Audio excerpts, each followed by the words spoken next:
हमारी तलाक नहीं हुई। मोहब्बत में गिरफ्तार होकर इंडिया पहुंचने वाली सीमा हैदर के पाकिस्तानी शौहर ने इंडियन अदालत में मुकदमा दायर कर दिया।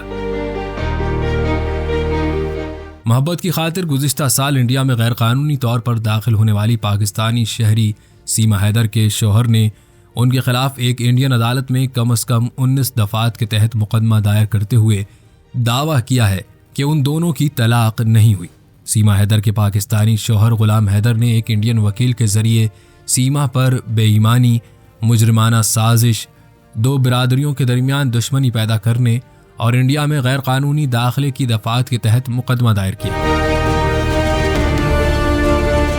सीमा हैदर गुज़िश्ता साल मई में अपने 4 बच्चों के साथ नेपाल के रास्ते गैर कानूनी तरीके से इंडिया में दाखिल हुई थी और इसके बाद से दिल्ली के पड़ोसी शहर नोएडा के रिहायशी सचिन मीना के साथ रह रही हैं, जिनसे उनकी मुलाकात पबजी गेम खेलने के दौरान ऑनलाइन हुई थी।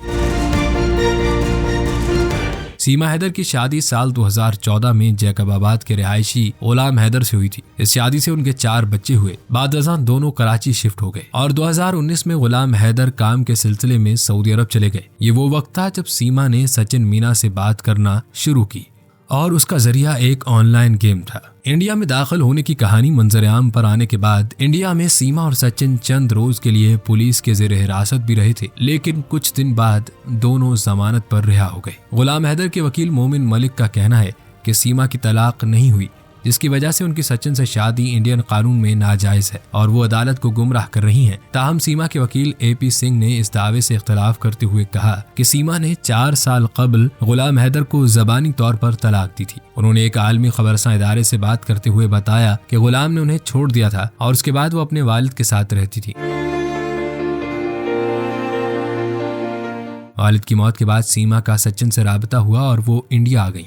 AP सिंह ने कहा कि सीमा और सचिन ने गुज़िश्ता मार्च में नेपाल में शादी कर ली थी और अपनी पहली सालगिरह इस साल 13 मार्च को हिंदू रस्म और रिवाज के मुताबिक पूरी धूमधाम से मनाई। लेकिन गुलाम हैदर के वकील मोमिन मलिक बताते हैं कि सीमा ने अपनी दरख्वास्त जमानत की समाअत के दौरान भी अपने शौहर का नाम गुलाम हैदर बताया था। वो कहते हैं कि सीमा ने अदालत में एक हल्फनामे में भी खुद को गुलाम हैदर की बीवी के तौर पर बताया था।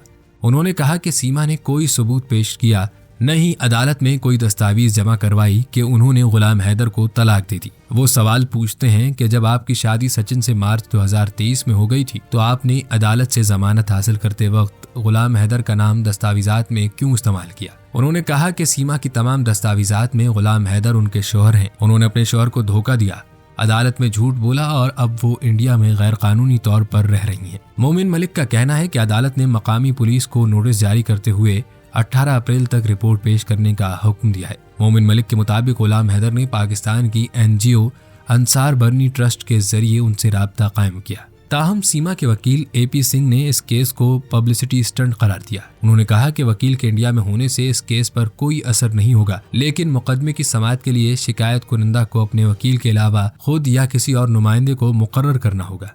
उन्होंने कहा कि सीमा इंडिया आने से पहले हिंदू मजहब इख्तियार कर चुकी थी, अपने बच्चों का नाम तब्दील कर चुकी थी और अपने पंडित की मौजूदगी में सनातन धर्म हिंदू मजहब का दूसरा नाम उसके तहत सचिन से शादी कर चुकी थी और वो अपनी जमानत की शराइत पूरी करके यहाँ रह रही हैं।